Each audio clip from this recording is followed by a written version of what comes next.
ప్రాచీన శాస్త్రీయ అత్యాధునిక వైద్య విధానాలను వినూత్నంగా ఒకే గొడుగు కింద అందుబాటులోకి తీసుకొచ్చింది మెడి9 ఇంటిగ్రేటెడ్ మెడికల్ సిస్టమ్.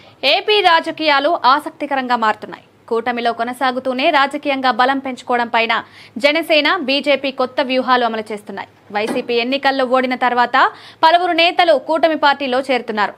మార్చి 14న పిఠాపురంలో జనసేన ప్లీనరీ నిర్వహించనున్నారు. ప్లీనరీ వేళ పలువురు నేతలు జనసేనలో చేరేందుకు రంగం సిద్ధమైంది. ప్రకాశం జిల్లా నుంచి గతంలో చంద్రబాబు మంత్రివర్గంలో పనిచేసిన సీనియర్ నేత ఇప్పుడు జనసేనలో చేరేందుకు రంగం సిద్ధమైంది. 2024 ఎన్నికల్లో వైసీపీ ఓడిన తర్వాత పలువురు ముఖ్య నేతలు పార్టీ వీడారు. తమ రాజకీయ భవిష్యత్తు కోసం కూటమి పార్టీలో చేరుతున్నారు. జగన్ బంధువు, వైసీపీలో ముఖ్య నేతగా వ్యవహరించిన బాలినేని ఇప్పుడు ప్రకాశంలో తన బలం నిరూపించుకునే ప్రయత్నాలు చేస్తున్నారు. అందులో భాగంగా ప్రకాశం జిల్లాలో వైసీపీలో కీలకంగా పనిచేసిన నేతలను జనసేనలోకి తీసుకొచ్చే వ్యూహాలు అమలు చేస్తున్నారు. తాజాగా ఒంగోలుకు చెందిన వైసీపీ కార్పొరేటర్లను జనసేనలో చేర్పించడంలో కీలకంగా వ్యవహరించారు. ఇప్పుడు ముఖ్య నేతలపై ఫోకస్ చేశారు. ప్రకాశం జిల్లాలో టీడీపీలో సుదీర్ఘకాలం పనిచేసిన నేత సిద్ధా రాఘవరావు టీడీపీ పొలిట్ బ్యూరో సభ్యుడిగా పనిచేశారు. 2014లో దర్శి నుంచి గెలిచి చంద్రబాబు ప్రభుత్వం రవాణా శాఖ మంత్రిగా వ్యవహరించారు.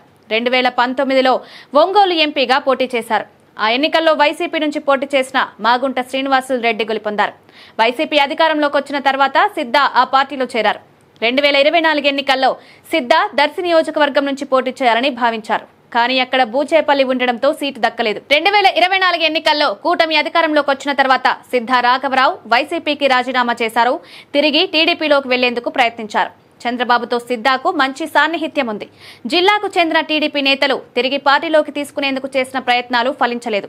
ఇప్పుడు బాలినేని శ్రీనివాసరెడ్డి తాజాగా సిద్ధా రాఘవరావును జనసేనలోకి తీసుకువెళ్లేందుకు పవన్ తో చర్చించినట్లు సమాచారం. సిద్ధా సైతం జనసేనలో చేరేందుకు వచ్చే నెల 14న ముహూర్తం నిర్ణయించినట్లు తెలుస్తోంది.